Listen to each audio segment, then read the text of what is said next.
Hello, my friends, and welcome back to PlayStation Live from E3. To my left, once again, Malik Forte. Hello, sir. And Will from the Need for Speed team. How you doing? It's been a long time, sir. Yeah, it's good to see you again, Ryan. Good to see you again. Thank you so much for coming on to talk Need for Speed Payback. You're the creative director on this, That's right, yeah. So that's a lot of responsibility. But tell me a little bit about what makes Payback unique from the long and storied Need for Speed franchise. Right, yeah. You know, we listen to our fans all the time, and the fans really know what to expect from Need for Speed. It's always about iconic cars, insane customization, intense racing, right? Right. Epic cop chases, and all in a gorgeous environment, right? Those are the fantasies that people have always had in Need for Speed. Now we're taking all of that core, and we're focusing it on an action movie blockbuster. So giving you more reasons to drive fast, whether it's driving the VIP to the safe house on time, or if it's chasing down rivals. We're gonna look at a mission here that's a highway heist. You're gonna be chasing down an 18-wheeler, hijacking it, and stealing a $2 million hypercar from the back of it. So it's a really strong motivation for you to drive fast. I was gonna say that this trailer showed, I think what was it, the EA Play, right? EA Play. Yeah. This trailer's just absurd, all right? There's so much going on. The action is so spectacular. Like, what about this right here? Yeah, what are we, is that a takedown? Or like, what is that? Yeah, so what we want to do is we want to make you feel like an action movie hero. Right. When you look back at the history of TV and movie car chases, right, the best moments are when you barrel down on someone, you make them crash, and then you get that presentation, right? You get cars flying, flipping, parts flying off. You get the camera, right? Slow-mo, and the sonic treatment around that makes you feel like you did that. Yeah. You made that action hero moment happen. Right. So do you guys have like a certain classification for what that is in this game? Absolutely, yeah. Because we want it to feel like a reward, right? Yeah. If you see it all the time, it's not a reward. So we want to reward you for having chased down your rivals, jostled and battled with them, right? And then taking them out at the right time to create that action movie moment that really sells the biggest, baddest crackers in the game.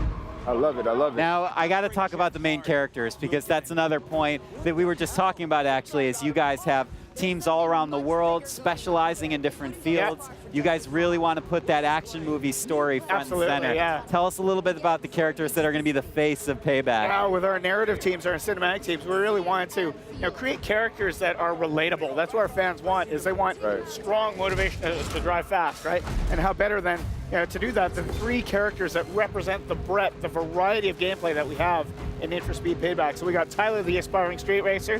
We got Mac, who's kind of the comic relief, but he's also the extreme driver, the style guy. So he does off-roading, he does drift events. And then we've got Jess, who's the consummate professional driver. She's the one who's just goes according to plan. She gets the package delivered on time. She's the one who baits the cops away.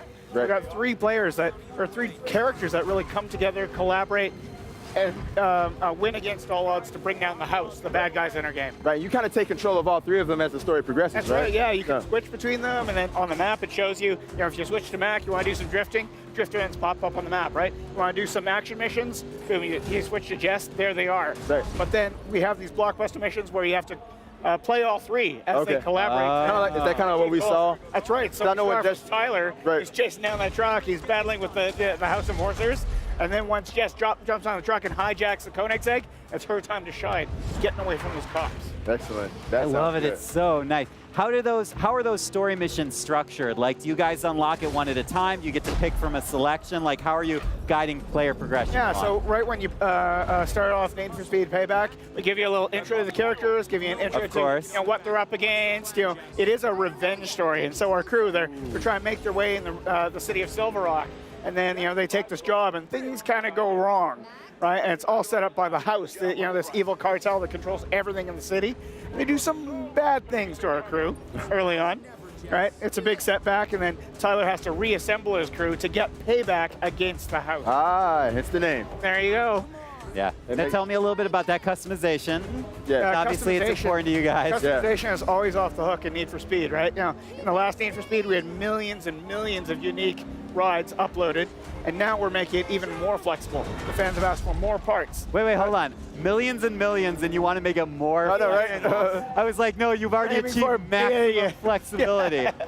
No, but we've got more parts. We've got body kits that you can mix and match. We've got new performance upgrades that really force you to make some choices about how you want to kit out your ride for particular races and particular missions. And then we made performance tuning more accessible by putting it in the open world. Right? So you're not just fiddling with sliders in the garage and then seeing what the difference is in the real world. You're doing it as you can drive in the real world. So really dialing in your ride for what you want to do. Right. And we just saw Jess steal the car, and she's That's right, yeah. Right, and she's escaping now. Cops. Right? I love that shot. The cop chases are back. Yeah. Right? So different heat levels of cops, roadblocks, spike strips, copters tracking you. Yeah. And then by popular demand, the return of rhinos, the guys who try to plow head first into you. Yeah. Goodness gracious. This is my eternal question with racing games, Will. How do you guys as a studio balance out realistic handling and making these cars recognizable, right?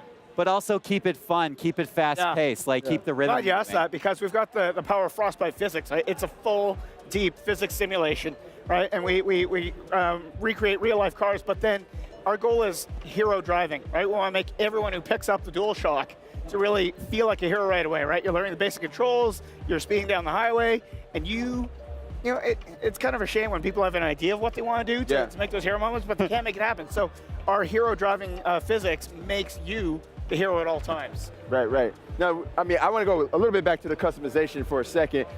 Is there a way that everybody can kind of share their creations and share what their cars are? Absolutely, yeah. So when you've customized your car, and then we've got the insanely powerful wrap editor, which lets you make your livery exactly how you want it, right? If you want sponsors, if you want your team logo on there, whatever you want to create using the wrap editor, you can do. And then we have wrap sharing, so you just have to upload it, and then other players can take your wrap, and then you can take over the world. Yeah, pretty much. Design, right? Yeah, you get the glory, right? Yeah. Malik, look at that car. I know, right? Yeah, so we've got different car classes here. Poppin'. This Beetle, it's been restored from scrap to stock, and now it's turned into very supercars. That's a little bit more me, because it's got some off-road gas to it. I like that. I like that. Who doesn't want an off-road Beetle, right? That was made using the wrap editor. Yeah, you make the graphics exactly how you want them, Malik. That's good. Here's an old Camaro. All right, it's been upgraded to be a badass drag shooter. Yeah, here's a classic race car, right? BMW M4 kitted out, slammed down. Here's what we call a runner class. This is for Jess, our professional driver, to sort of subtly work her way through rush hour traffic without getting spotted by the cops. And then classic 350Z, right? Perfect for drifting. You guys got a good assortment there, man. Yeah, I'm proud of it. I'm really proud of it. Let me just ask this real quick. Who has the nicest car at the studio? Well, does everyone just roll up? Rivalry. I got to avoid that question, but we have some dudes with some pretty sweet rides that are very Need for Speed. Okay, perfect. I have a feeling his car's pretty nice too. Maybe that was just a modest play. Yeah, that's what I'm saying. He's probably just holding back, like. My car, though. My car. Okay, it's my Honda Civic. Can I take that for a spin? Probably have it tricked out, too. I love taking for a spin. Tell me, we may have touched on it a little bit before, but before we wrap, I want to hear about multiplayer, because that's obviously a component to the Need for Speed series as well. You guys got a few things going on in Payback. Need for Speed is inherently competitive, right? When you're racing, you're competing. Yeah. Someone said that the first race happened when the first two cars were built. Right? So we have Autolog, right, which is our asynchronous competition across all story races, all story missions, and all of the open world activities that you find, right? Comparing your times against friends being pushed to you. And then we have our online speed lists, online multiplayer between players of equivalent skill, just doing race after race after race, building that rivalry over hour 1, hour 2, hour 5, hour 10. I love it. That sounds good. Malik, any last questions? No, man. I feel like he covered all the bases. Yeah. All the bases. Get the keys after this. Give me the keys. Give me the keys. The diverse open world, 24-hour time of day cycle for the first time in Need for Speed. Oh, really? Yeah. That's a nugget right there. Yeah, you never see exactly. You heard it again? Right. I'm ready. Will, it's always a pleasure to see you. Yeah, Thank you real so pleasure much. being here. Yeah, man, thanks we're for coming. happy to have Need for Speed Payback on the show. We are happy to have you guys watching at home. We hope you enjoyed that first look. Well, not first look. It's the first look with Will right here. Right here. Yeah. And we have much more to come from PlayStation Live from E3. Do not go anywhere. Stay with us. PlayStation